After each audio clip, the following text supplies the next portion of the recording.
Everyone wants to know, what's the pill that's going to make me limitless? What's the technology? We actually have the chemical inside us. So how do we trick our mind to find rewards in subjective things that aren't actually physically coming to us? Okay, so I'll tell a brief anecdote about an experiment that's really important. This was done many years ago in a psychology department. I think it was done at Bing Nursery School at Stanford, but I could be wrong about that, so I don't want to state that as absolute fact. But the experiment nonetheless was done where they looked at kids in schools. These are kids about nursery school age or maybe a little bit older. And they looked at what they did during recess. And they found that some kids really like to draw. And so these kids would naturally just orient towards the crayons and pens and draw. And then for a short while, they rewarded the kids for drawing. Those same kids, they would give them a gold star or a little sticker or something that was special and made them feel special. So they were giving them an external reward. Then they removed the reward, and what they found is those kids drew at a much lower frequency. They somehow lost the intrinsic pleasure of drawing. Because they were used to getting an extrinsic reward. Suddenly, they associated the drawing. They thought they weren't conscious, but their nervous system said, "Oh, I guess I was doing it for the reward. Now there's less reward." And without going into a lot of details, there's a very solid scientific phenomenon called reward prediction error, which says that if you get less dopamine at the end than you anticipated, it's a letdown. If you get more at the end, then it feels great. Now, what this all translates to is, once again, learning how to attach internal rewards to the process of whatever it is that you want to do in order to get you to the thing you really want. And so the short answer in this, actually I was asked this recently, someone said, okay, how can I ensure that once I succeed, this was somebody who was doing very well in their pursuit of a goal, and they were getting close, and they said, how can I be sure that when I get to the win, that I don't lose the ability to keep working, because I really want this payoff. I'm not satisfied. Right, and I said, well, there's two ways. One is make sure that reward, really bask in it, really appreciate what you've done and what's come to you. But here's a very important but, take that feeling of being saturated with dopamine, the huge win, and attach it to the effort process that got you there. So when you're thinking this took me 5 years to accomplish this thing, but reminding yourself of every day, week, year, all the little things you did on a daily basis to get you there. Not, we're here. Right. That's right. If you think that you sort of, let's say Super Bowl win, the party at the end is going to be great, right? I have to imagine it's really going to be great. You Champagne, win, you're this, it's huge. But at that moment, people, the winners anyway, their system is flooded with dopamine. And there's an opportunity because dopamine, we haven't talked about this, but dopamine is a signal to the brain that it should rewire so that in the future, it has a higher probability of getting back to that experience. Oh, wow. This is how animals learn how to find water and food.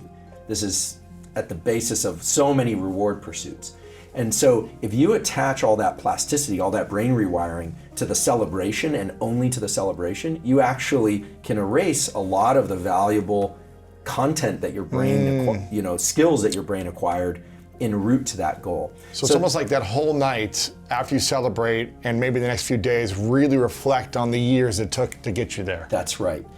We tend to so overemphasize the wins. It's the things of movies, right? I mean, there's some movies that are really good, like Rocky, the first Rocky, where he didn't actually win, he loses. And it was, so many people, I think it won Academy Award for Best Picture, right? So many people associate that film with the striving process. The reward was really in the striving. Yeah. His joy at the end of that was really it was interesting, he called it to his family, to the process, right? It was really a movie that captured that in its best form.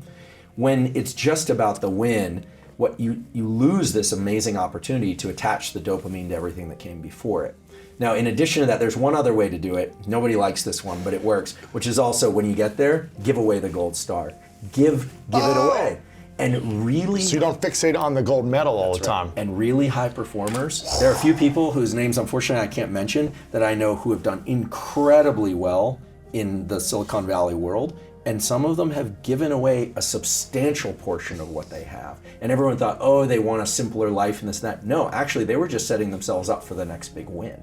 and they've gone on to do this 2 or 3 times now. Really? So they keep moving the carrot out in front of them, but they also are somehow intuitively understanding this process, that what got them there was not the last 1 yard into the end zone. Was the 10 years of the journey. It's necessary but not sufficient, right? But everything that came up until then is so important. So when we have dopamine in our system and when we've taken control of that process, we want to make sure that we capture everything that led up to that. And it's vitally important in these big, we're talking in these big milestones type of examples. But this can be done across the day. It can be, I'm going to get to noon just really being the most reflective person I can with my child. And not just doing that as a sheer effort, like, I really don't want to do it, but doing it and thinking, this is going to be a lot of work.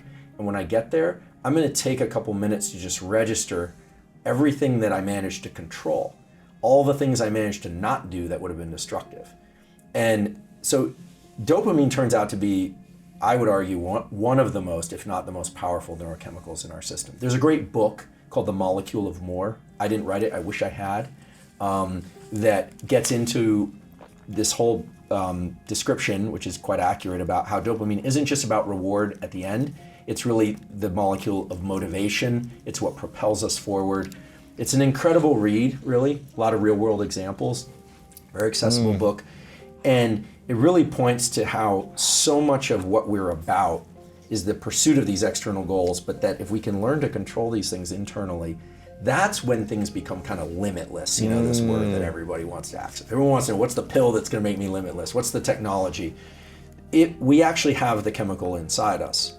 The key is to learn to regulate it. And the subjective part, the example of good joke, bad joke, is the best example I can give, that you have to decide for you what lets you access that. And obviously those things should be things that are not destructive to you or to other people, because that will take you down a bad path. It also, we have to understand that dopamine can be attached to the trivial, anything. I could attach it to picking up and putting down this cap for my water bottle, but the point is that if that's not attached to some other thing, it doesn't really work. Yeah. So I know that this is a little bit less concrete than like 2 inhales and an exhale. Right. I like this. But this is the way I think, I'm certain, this is the way that the mind can be trained. We can train our mind to be in pursuit and in regular wins. And this is why I think there's a lot of interest these days in like habits and habit formation. Because when you move that horizon in close and you complete something small, it's not about what you completed, it's the fact that you completed. You're engaging a circuit. It could be making your bed, it could be writing a page in your notebook. It's like a little hatch flipped open, a little dopamine got deployed. It's like people who are like list crosser offers. They're engaging this process. So I think what I'm describing again is not completely new. People will look to different examples of their life or other people's lives and say, oh, right, that's that. But that's exactly the point. I think that's the real utility of a discussion like about neuroscience like this, which is that once you understand the mechanisms, you can start asking yourself, where does this work for me? Where does it not work for me? And how can I maneuver this in healthy ways?